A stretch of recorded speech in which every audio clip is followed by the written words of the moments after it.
हर साल लगभग 60% बच्चे अपने दादा दादी के साथ बड़े होते हैं। लेकिन आज हम बात करेंगे एक ऐसी कहानी की जो इस रिश्ते की गहराई को एक नए नजरिए से देखती है। हम और यह कहानी स्वामी और उसकी दादी के बीच के विशेष बंधन को दर्शाती है। मुझे लगता है कि यह सिर्फ एक कहानी नहीं, बल्कि दो पीढ़ियों के बीच संवाद का एक बेहतरीन उदाहरण है। देखिए, इस कहानी में एक दिलचस्प पैटर्न है। स्वामी लगातार अपने दोस्तों की कहानियां शेयर करता है और दादी धैर्य से उसे सुनती हैं। यह बताता है कि कैसे बच्चों को अपनी बात कहने का मौका मिलना चाहिए। और साथ ही दादी भी अपने जीवन के अनुभव साझा करती हैं। यह ज्ञान का द्विपक्षीय आदान प्रदान है, जो आज के डिजिटल युग में दुर्लभ होता जा रहा है। एक महत्वपूर्ण बात जो मैं देख रहा हूं कहानी में, कई बार छोटे छोटे टकराव आते हैं, लेकिन वे रिश्ते को कमजोर नहीं करते। उल्टा, ये टकराव रिश्ते को और मजबूत बनाते हैं। मुझे एक सवाल है, क्या आप नहीं सोचते कि यह कहानी आज के समय में और भी ज्यादा प्रासंगिक हो गई है, जब परिवार छोटे होते जा रहे हैं? बिल्कुल सही सवाल है। आंकड़े बताते हैं कि पिछले 10 वर्षों में संयुक्त परिवारों की संख्या 40% तक कम हुई है। इसलिए यह कहानी एक तरह से याद दिलाती है कि हम क्या खो रहे हैं। और देखिए कैसे दादी स्वामी की हर छोटी बात को गंभीरता से लेती हैं। यह बताता है कि बच्चों को सिर्फ सुनने की नहीं, उनकी बातों को समझने की भी जरूरत होती है। हाँ, और एक रोचक तथ्य यह है कि मनोवैज्ञानिक अध्ययनों के अनुसार जो बच्चे दादा दादी के साथ बड़े होते हैं, उनमें भावनात्मक स्थिरता और आत्मविश्वास ज्यादा पाया जाता है, ऐसा कहा जाता था। मैं समझती हूँ कि यही कारण है कि स्वामी इतनी बेझिझक अपनी हर बात दादी से शेयर करता है। उसे पता है कि दादी उसे समझेंगी। और यह विश्वास ही है जो इस रिश्ते की नींव है। कहानी में दिखाया गया है कि कैसे दादी स्वामी को जीवन के महत्वपूर्ण सबक सिखाती हैं, लेकिन बिना किसी दबाव या सख्ती के। हम यह बिल्कुल वैसा ही है जैसे पुराने समय में ज्ञान का हस्तांतरण होता था, कहानियों और अनुभवों के माध्यम से। तो दोस्तों, इस कहानी से हमें यही सीख मिलती है कि पारिवारिक रिश्तों में प्यार, समझ, धैर्य और विश्वास का होना कितना जरूरी है। और खासकर दादी पोते का रिश्ता, जो इन सभी गुणों का एक सुंदर उदाहरण है। और साथ ही यह भी कि हमें अपने बड़ों के अनुभवों से सीखना चाहिए, क्योंकि उनका ज्ञान और अनुभव हमारे जीवन को बेहतर बना सकता है।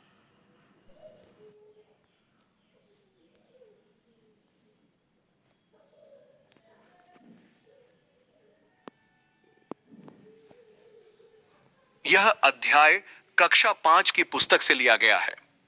पहले हम इस अध्याय को अच्छे से पढ़ेंगे और समझेंगे, उसके बाद सारे प्रश्नों के उत्तर हल करेंगे।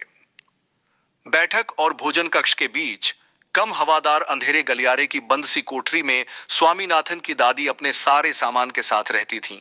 उनका सामान था 5 दरियां, 3 चादरें, 5 तकियों वाला भारी भरकम बिस्तर, पटसन के रेशे का बना एक वर्गाकार बक्सा और लकड़ी का एक छोटा बक्सा जिसमें तांबे के सिक्के, इलायची, लौंग और सुपारी पड़े रहते थे। रात के भोजन के बाद स्वामीनाथन दादी के पास उनकी गोद में सिर रखे लौंग, इलायची की गंध भरे वातावरण में अपने को बहुत प्रसन्न और सुरक्षित महसूस कर रहा था। बड़ी प्रसन्नता से भरकर वह बोला, ओह दादी, तुम नहीं जानती राजम कितनी ऊंची चोज है। उसने दादी को राजम और मणि की पहली दुश्मनी और फिर दोस्ती की कहानी कह सुनाई। तुम्हें पता है उसके पास सचमुच की पुलिस की वर्दी है, स्वामीनाथन बोला। सच? उसे पुलिस की वर्दी क्यों चाहिए? दादी ने पूछा।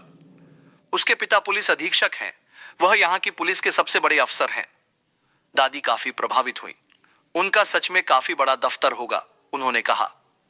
फिर उन्होंने उन दिनों की कहानी सुनानी शुरू की जब स्वामीनाथन के दादा रोबदार सब मजिस्ट्रेट थे, जिनके दफ्तर में पुलिस वाले कांपते हुए खड़े रहते थे।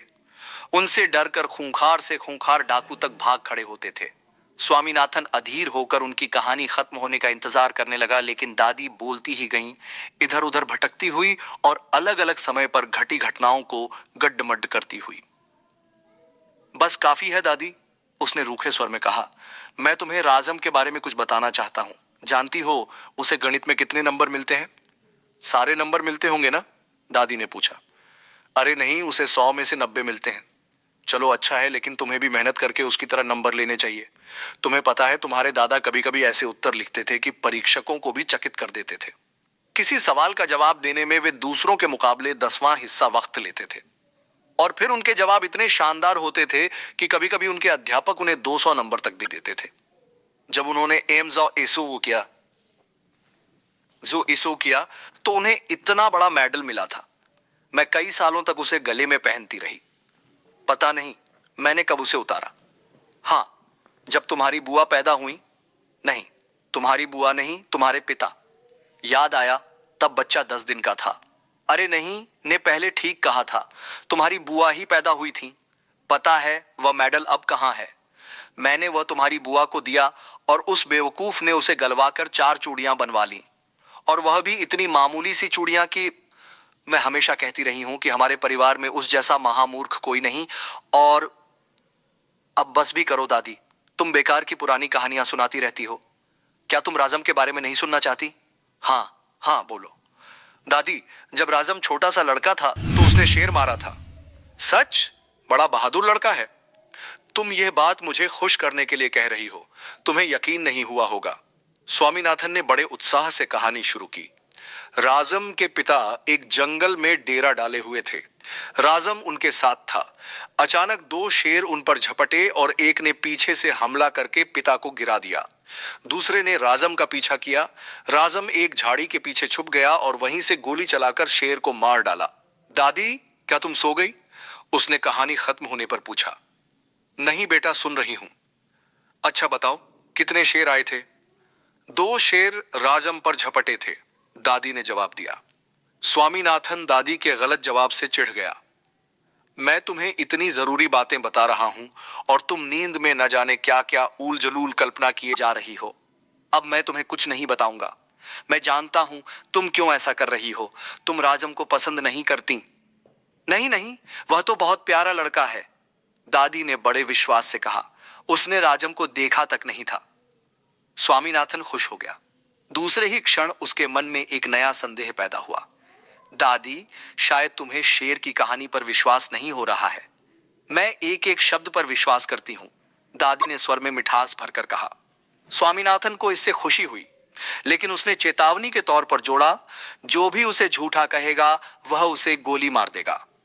दादी ने इसका समर्थन किया और हरिश्चंद्र की कहानी सुनाने की बात कही, जिसने वचन का पालन करने के लिए सिंहासन, पत्नी और बच्चे को खो दिया और अंत में उसे सब कुछ वापस मिल गया। उसने कहानी आधी ही सुनाई थी कि स्वामीनाथन खर्राटे लेने लगा। दादी भी रुक रुक कर बोलने लगी, फिर वह भी सो गई।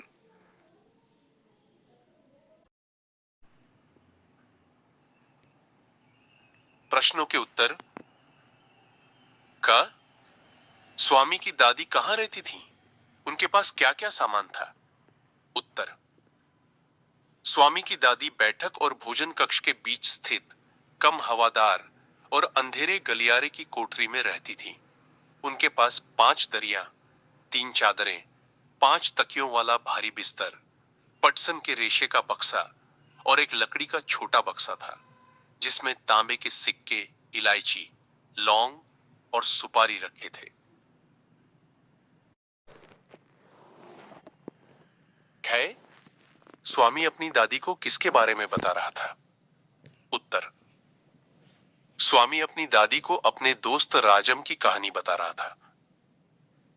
ग, स्वामी ने राजम की कौन सी कहानी सुनाई? उत्तर। स्वामी ने अपनी दादी को यह कहानी सुनाई कि जब राजम छोटा था तो उसने एक शेर को मार दिया था। घ, स्वामी की बुआ ने मेडल का क्या किया? इस पर दादी ने बुआ को क्या कहा? उत्तर। स्वामी की बुआ ने दादी के दिए हुए मेडल को गलवाकर 4 चूड़ियां बनवा ली। इस पर दादी ने बुआ को महामूर्ख कहा। दादी ने स्वामी को फिर से कौन सी कहानी सुनाई? उत्तर। दादी ने स्वामी को राजा हरिश्चंद्र की कहानी सुनाई, जिन्होंने अपने वचन को निभाने के लिए अपना सिंहासन, पत्नी और बेटा तक खो दिया था। 4. पाठांश आधारित प्रश्नों के उत्तर। क, स्वामीनाथन ने कहानी कैसे शुरू की? उत्तर। स्वामीनाथन ने बहुत उत्साह से अपनी दादी को यह कहानी सुनानी शुरू की कि जब राजम छोटा था तब उसने एक शेर को मार दिया था। ख, जंगल में पिता के साथ और कौन था? उत्तर। जंगल में राजम अपने पिता के साथ था। ग, अचानक राजम व उसके पिता पर कौन झपटा? उत्तर, अचानक दो शेर उन पर झपट पड़े, जिनमें से एक ने राजम के पिता को गिरा दिया और दूसरा राजम के पीछे भागा। 5. पुल्लिंग और स्त्रीलिंग शब्दों का वर्गीकरण।